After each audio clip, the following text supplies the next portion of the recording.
یہاں پہ خوش آمدید کہتا ہوں، اور یقیناً اسٹیج پہ بیٹھے ہوئے کچھ جو ہمارے بزرگ ہیں، سینئر سیاستدان ہیں، وہ آپ کا جوش و جذبہ دیکھ کے یہ سوچ رہے ہوں گے کہ بھائی یہ مرنے مارنے کے لیے کیوں تیار ہو گئے. تو یقیناً آپ سے کوئی چیز چھپی ہوئی نہیں ہے، لیکن آپ کو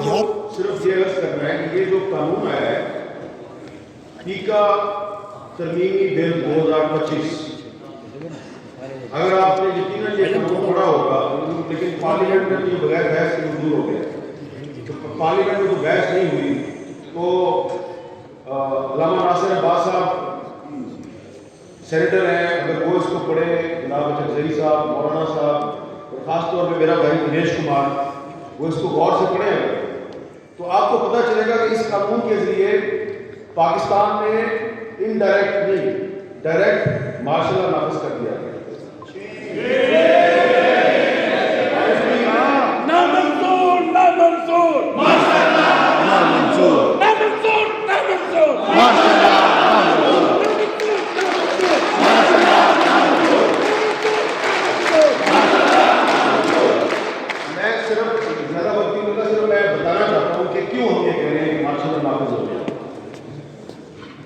یہ جس کسی کے پاس بھی اپنا ایک موبائل فون ہے، وہ سوشل میڈیا استعمال کرتا ہے، صرف صحافی نہیں، عام پاکستانی. تھوڑا سا پیچھے تو یہ جو نیا قانون ہے، اس قانون کے تحت انہوں نے ایک نئی ریگولیٹری اتھارٹی بنائی ہے. تو آپ کے پاس اگر آپ ٹویٹر پہ ہیں، یا آپ یوٹیوب استعمال کرتے ہیں، یا آپ انسٹاگرام استعمال کرتے ہیں، یا آپ فیس بک استعمال کرتے ہیں، تو آپ کو اس اتھارٹی کے پاس جا کے اپنی رجسٹریشن کروانی ہے. اور اس کے بعد جب آپ رجسٹریشن کروائیں گے تو اس کے بعد آپ اس کو استعمال کر سکتے ہیں، ادروائز آپ کے خلاف اس نئے قانون کے تحت کارروائی ہوگی. اس میں پہلے جو قانون تھا اس کے تحت کمپلینٹ یعنی کہ شکایت کنندہ صرف وہ بن سکتا تھا جو ڈائریکٹلی افیکٹڈ. مثلا اگر کسی نے میرے بارے میں جھوٹ بولا ہے، فیک نیوز پھیلائی ہے، تو میرے پاس ایک رائٹ تھا کہ میں جو پچھلا ٹیکہ قانون تھا اس کے تحت میں ایف آئی اے کے جا کے درخواست دے سکتا ہوں. نئے قانون کے تحت کوئی بھی کمپلینٹ بن سکتا ہے. کوئی بھی کا مطلب آپ سمجھتے ہیں کہ وہ کوئی بھی وہ کون ہوگا؟ وہی ہوں گے جو صحافیوں کے گھروں میں دوسروں کو اٹھا کے لے جاتے ہیں، سیاسی کارکنوں کو لاپتہ کرتے ہیں. تو یہ ہے تو کوئی سب سے زیادہ جو اس میں تشویشناک بات ہے کہ مارشل لا میں فوجی عدالتیں بنتی ہیں. اس قانون کے تحت یہ خصوصی عدالتیں بنائیں گے جن کو انہوں نے ٹریبیونلز کا نام دیا. ان ٹریبیونلز میں جن ججوں کو اپوائنٹ کیا گیا وہ ججز سپیریئر جوڈیشری کے ساتھ کنسلٹیشن کے بغیر اپوائنٹ ہوں گے. یعنی کہ جو آئین کا آرٹیکل 175 ہے جو کہ ججز کی اپوائنٹمنٹ کا ایک طریقہ کار آپ کو بتاتا ہے، اس کی وائلیشن ہوگی. اور وہ ایسے جج ہوں گے کہ حکومت اگر ان سے غیر مطمئن ہے، فیڈرل گورنمنٹ، تو کسی بھی وقت اس جج کو اس کی نوکری سے فارغ کیا جا سکتا ہے. کیونکہ وہ 175 کے تحت اپوائنٹمنٹ نہیں ہوئی، تو جس طرح ججز کو ریموو کرنے کا ایک آئینی طریقہ کار ہے، وہ اس طرح سے ریموو نہیں ہوں گے. فیڈرل گورنمنٹ ہی ان کی اپوائنٹنگ اتھارٹی ہے، اور اگر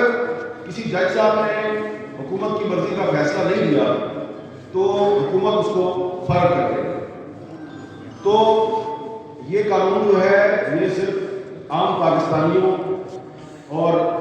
صحافیوں کے خلاف استعمال نہیں ہوگا، بلکہ اس قانون کے ذریعے ایک پیرالل جوڈیشری قائم کر دی گئی ہے، اسپیشل کورٹس جن کو انہوں نے ٹریبیونلز کا نام دیا. تو اب اس قانون کو مختلف ہائی کورٹس میں بھی چیلنج کیا گیا ہے، ایک درخواست سپریم کورٹ میں بھی ہے. لیکن لگتا یہ ہے کہ عدالت سے شاید ہمیں انصاف نہ ملے. تو اگر عدالت سے انصاف ملنے کی ہمیں امید بہت کم ہے، تو اس لیے پھر ہم جو ہے وہ پبلک فورمز پہ جا کے اس قانون کی مذمت کر رہے ہیں. اور ہم چاہتے ہیں کہ اس قانون کے خلاف پارلیمنٹ کے اندر اور پارلیمنٹ کے باہر ایک منظم تحریک چلائی جائے، کیونکہ یہ جو قانون ہے یہ نہ صرف یہ کہ آئین پاکستان کے بہت سے جو آرٹیکلز ہیں اس کی خلاف ورزی ہے، بلکہ یہ پارلیمنٹ کی بھی توہین ہے، کیونکہ پارلیمنٹ میں بغیر بحث سے اس کو منظور کیا گیا، یہ جوڈیشری کی بھی توہین ہے، اور سب سے بڑی بات یہ ہے کہ اس قانون کے ذریعے جو ریاست ہے اس کے کچھ اداروں کو یہ رائٹ مل گیا ہے کہ وہ کسی بھی صحافی کو، شاد عرب صاحب کو یا یہ نئی مصطفیٰ صاحب ہیں جو یہاں پہ چیف الیکشن کمشنر تھے، تو وہ جو چیف الیکشن کمشنر پاکستان میں بیٹھا ہوا ہے وہ تو اتنا فیئر اینڈ فری الیکشن نہیں کروا سکتا جتنا نئی مصطفیٰ نے کروا دیا، تو یہ نئی مصطفیٰ صاحب جو ہے یہ ان کو بھی اس قانون کے تحت سزا دی جا سکتی ہے۔ اچھا، سزا جو ہے وہ بہت زیادہ ہے، 3 سال کی ہے، 10 سال کی ہے، 20 سال کی جرمانہ ہے، اس سے زیادہ بھی ہے۔ تو یہ ایک طرح سے اسی لیے ہم کہہ رہے ہیں کہ مارشل لا نافذ کر دیا گیا۔ اس سے کیا ہوگا کہ یہ ذرا آخر میں ایک بہت قابل غور بات کرنے لگا کہ جب پارلیمنٹ کی بھی کوئی اہمیت نہیں رہی اس ملک میں، جب جوڈیشری بھی کمپرومائز ہو گئی، ٹھیک ہے جی، اور جمہوریت اور آئین سے بھی اعتبار اٹھ گیا کیونکہ غیر آئینی قانون ہے، تو پھر کیا ہوگا؟ پھر یہ ہوگا کہ وہ لوگ جو آئین کو نہیں مانتے، جو جمہوریت پہ یقین نہیں رکھتے، جن کو آپ کہتے ہیں جی انتہا پسند یا ملیٹنٹ، تو اس قانون نے ان کے ہاتھ مضبوط کیے، اور اس قانون سے پاکستان میں نفرتیں بڑھیں گی، اس قانون سے پاکستان میں انتہا پسندی بڑھے گی، جمہوریت اور آئین سے لوگوں کا اعتماد اٹھے گا، اور جس معاشرے میں جمہوریت اور آئین سے عام آدمی کا اعتماد اٹھ جاتا ہے تو آپ اس معاشرے کو خانہ جنگی کی طرف دھکیل دیتے ہیں۔ تو یہ قانون جو ہے یہ پاکستان کو خانہ جنگی کی طرف دھکیل رہا ہے، بجائے آپ کہتے ہیں کہ ہم نے تو فیک نیوز